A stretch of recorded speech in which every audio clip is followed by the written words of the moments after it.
At the one wagon who hit 80 in the high school game, and I just tried to beat his record to let him know I can shoot better than him.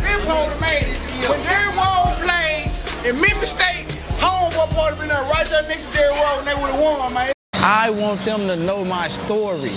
I want them to feel my story. I scored 83 points, and all of a sudden, things crashed. Taurean T. Moy, class of 2001. Today's feature is a legend you probably never heard about, but in Memphis in the state of Tennessee, there was a high school star they'll never forget. He's also labeled by himself and others as the star that never shined. A fitting name because Taurean Moy was once on course to be the next star from the city, almost certainly. He was that good.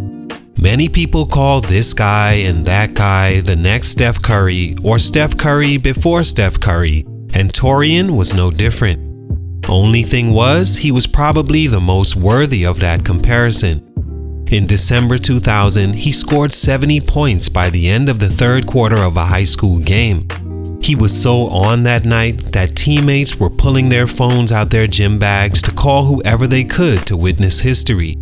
One player even called his AAU coaches and told them, hey look, there's one more quarter left and you don't want to miss the performance of a lifetime.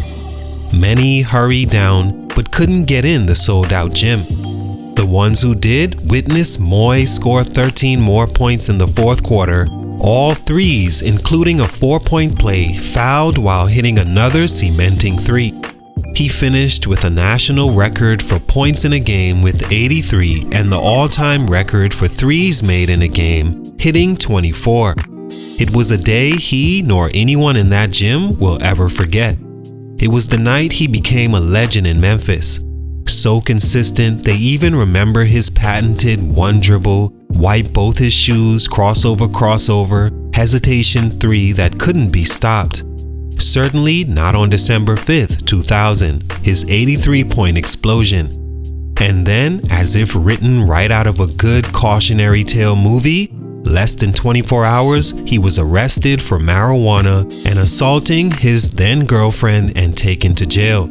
The arresting officer saying to him, "You did good last night, but you done messed up tonight."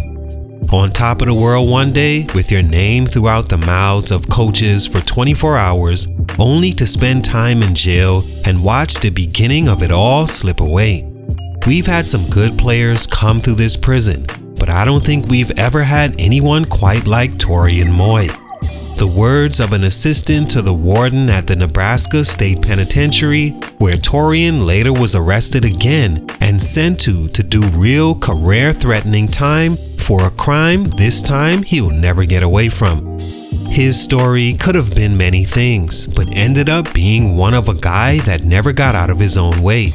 A few right moves, growing up somewhere else, a little maturity, guidance, all these could have led Taurean Moy into the star he was meant to meet at some point, but for these reasons, that never happened. Let's talk about it. Salute to BoRush44 on IG for this request. It's your boy JC Stunted Growth. Let's get it, man. Take a minute to like, subscribe, and comment on who I should do next. Taurean Moy was a 5'11" guard from South Memphis who became the Class AA Mr. Basketball for the state of Tennessee. He was also a part of the infamous 2001 senior high school class, including Julius Hodge, Eddie Curry, and the nation's #1 player DeJuan Wagner, whom Moy famously called out after his 83-point game. And this wasn't just one game, he would do this on the regular. His coming out party was him coming off the bench one match and finishing with 44 points. Again, all threes.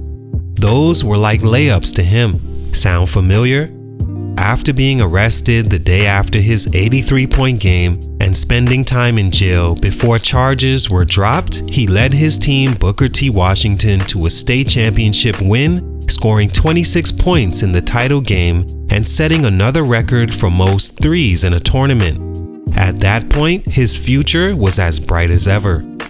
Stunt number 1, immaturity and lack of guidance. Yes, as a high school senior, Moy's future did seem bright. but only if you watched him on the basketball court.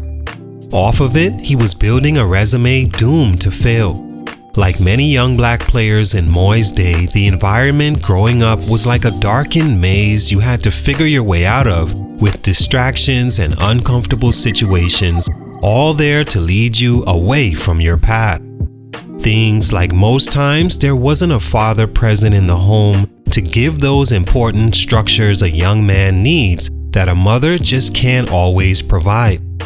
Friends that only want to party and have fun, girls that see your potential and latch on in hopes of an easy ride, drugs, local officers like the one that arrested Moy the day after his 83-point game, who Moy says always told him he was nothing and promised to lock him up one day.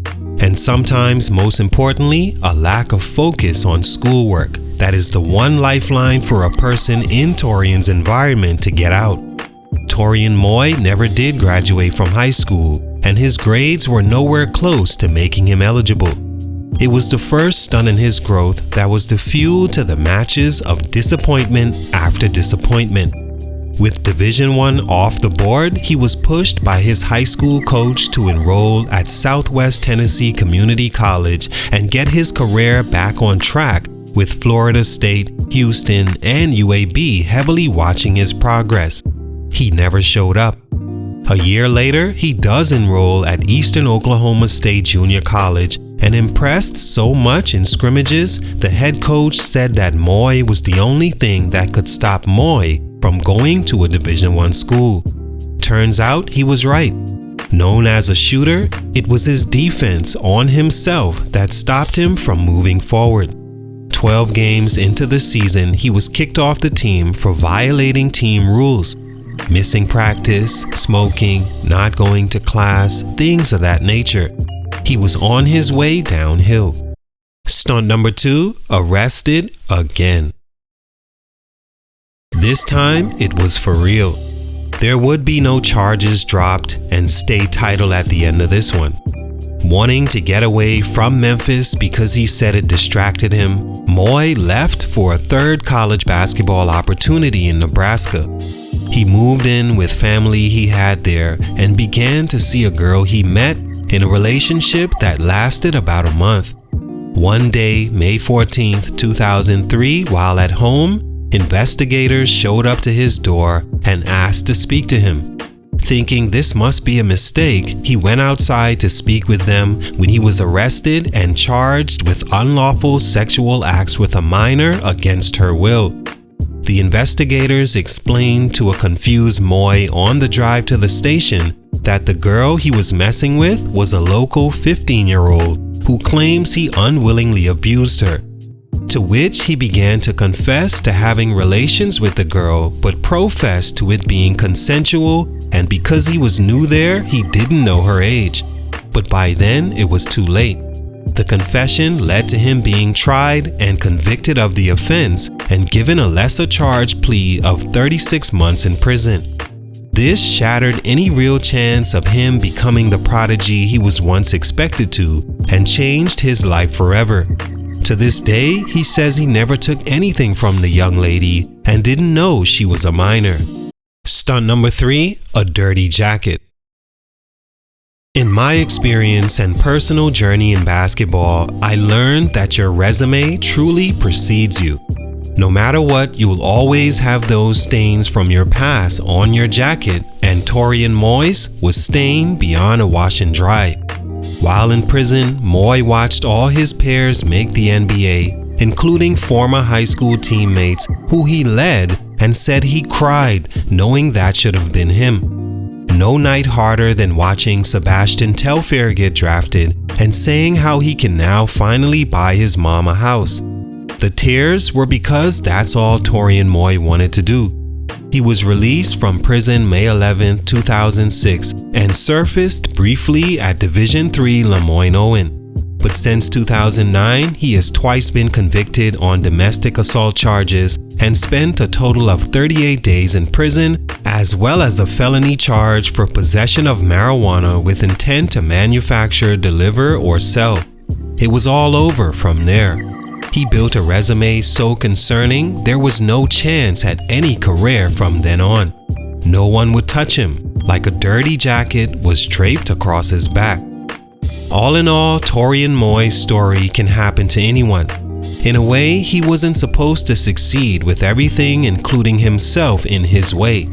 He became an assistant coach in 2022 and seems focused on moving on from his past and using his story to motivate others to stay focused on and off the floor and not to take the same lost path he did that led to a star never shining. Salute, much respect. It's your boy JC Stunted Growth, and I'm out.